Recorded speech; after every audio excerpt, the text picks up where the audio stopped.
अस्सलाम वालेकुम। उम्मीद है आप खैरियत से होंगे। प्रीवियसली हम डिस्कस कर रहे थे एरेज़ के बारे में और देन हमने देखा कि एरे को किस तरह से प्रिंट करते हैं यूजिंग फॉर लूप और फॉर ईच लूप। और इसमें हमने ये डिस्कस किया था कि फॉर ईच लूप को यूज़ करते हुए एरे की वैल्यूज़ को प्रिंट करना ज़्यादा इजी है as compare to for loop.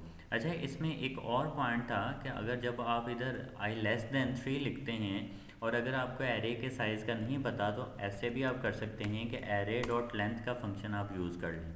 ठीक है, तो उतनी लेंथ जो है ये ऑटोमेटिकली क्या होगा, प्रोग्राम डिटेक्ट कर लेगा। तो इस लेक्चर में हम डिस्कस कर रहे हैं मल्टी डायमेंशनल एरे। अब इसकी एप्लीकेशन क्या है। जो मल्टी डायमेंशनल एरे होती है ये हम मैट्रिक्स वगैरह में यूज़ करते हैं। ठीक है, तो मल्टी डायमेंशनल एरे बनाते किस तरह से हैं ये देखते हैं और उसको किस तरह से इनिशियलाइज वगैरह किया जाता है। तो इसको हम करते हैं रिमूव कोड को। ठीक है, और ये थी हमारे पास सिंगल डायमेंशनल एरे जिसमें सिर्फ एक ही डायमेंशन होती है।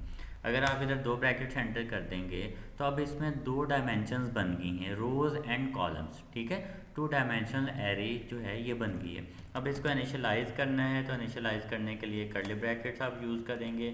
अब कर्ली ब्रैकेट्स के इनसाइड मैंने कोई वैल्यू दे दी 10 20 30।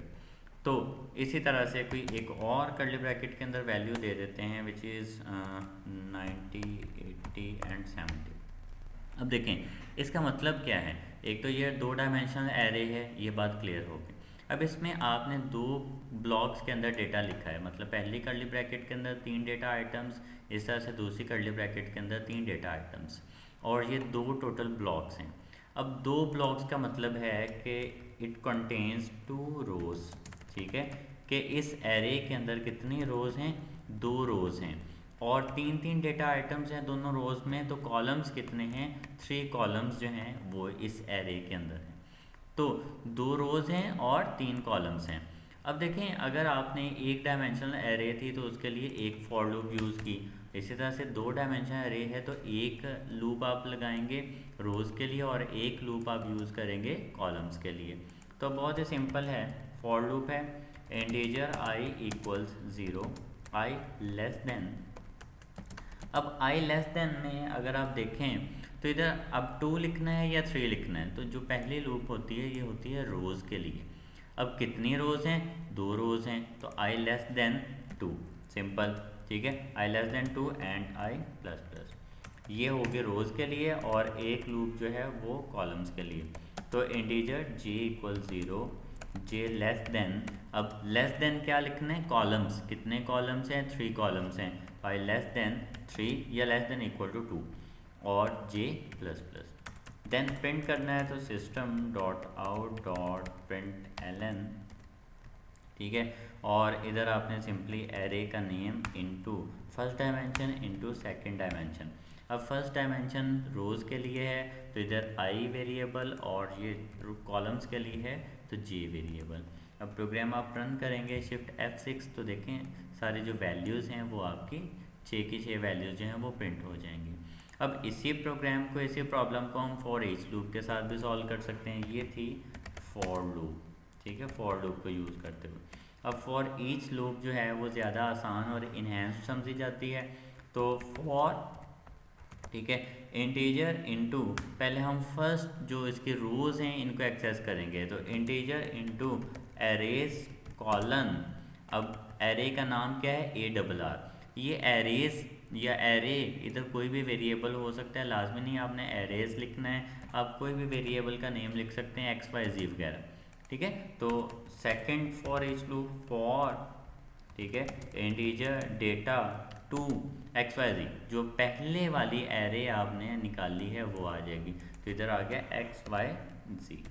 ठीक है, और system dot out dot println into, print क्या करना है, डेटा प्रिंट करना है, जिस तरह से प्रीवियस लेक्चर में भी हमने फॉर ईच लूप को यूज़ करना सीखा था। तो ये आपके पास है जी for each loop using two dimension array. अब प्रोग्राम रन करेंगे तो ये फॉर ईच लूप की जो वैल्यूज़ हैं वो भी साथ में डिस्प्ले हो जाएंगे।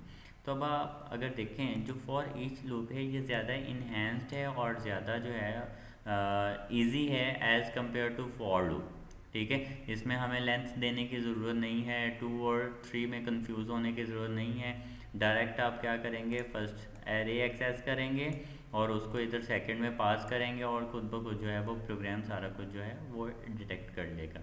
तो इस तरह से जो मल्टी डायमेंशनल एरे है वो उसके साथ भी हम काम कर सकते हैं। अगर आपने इनिशलाइज करना है, मतलब कुछ साइज देना चाह रहे हैं, integer into array equals new, ठीक है, इंटीजर इनटू 2 एंड 3। अब इसका क्या मतलब है कि आपने एरे 2 है, आपने एक एरे बनाई है जिसके अंदर 2 रोज़ हैं और 3 कॉलम्स हैं, और इसमें कितनी डेटा आइटम स्टोर हो सकती हैं, 2 क्रॉस 3 विच इज़ 6। जिस तरह से इधर पहले वाली ये वाली जो एरे है इसमें भी 2 रोज़ और 3 कॉलम्स है, तो ये एरे भी यही कह रही है 2 रोज़ और 3 कॉलम्स हैं, और इसको यूज़ करते हुए आप इनपुट ले सकते हैं। ठीक है, तो हम देख रहे थे मल्टी डायमेंशनल एरे। इसमें क्या होता है, इस तरह से आपके पास रोज़ एंड कॉलम्स आते हैं। जैसे कि अगर ये हमने एरे डिक्लेयर की है 3 × 4, तो इसका मतलब है इसमें टोटल 12 एलिमेंट जो हैं वो स्टोर हो सकते हैं। 3 रोज़ होंगी तो देखें 3 रोज़, और 4 कॉलम्स होंगे तो 4 कॉलम्स जो हैं वो बनेंगे। तो ये आपके पास क्या है, मल्टी डायमेंशनल एरे। और उम्मीद है मल्टी डायमेंशनल एरे को किस तरह से एक्सेस करते हैं और यूज़ करते हैं ये क्लियर हो गया होगा। ठीक है, और आप ये वाले जो नोट्स हैं अगर आपने रीड करने हों तो मैं डिस्क्रिप्शन में इनका लिंक भी दे दूँगा, आप उधर से जो है इनको डाउनलोड करके रीड भी कर सकते हैं। तो होप सो ये प्रॉब्लम जो है ये क्लियर होगी। इस लेक्चर में इतना ही। अल्लाह हाफ़िज़।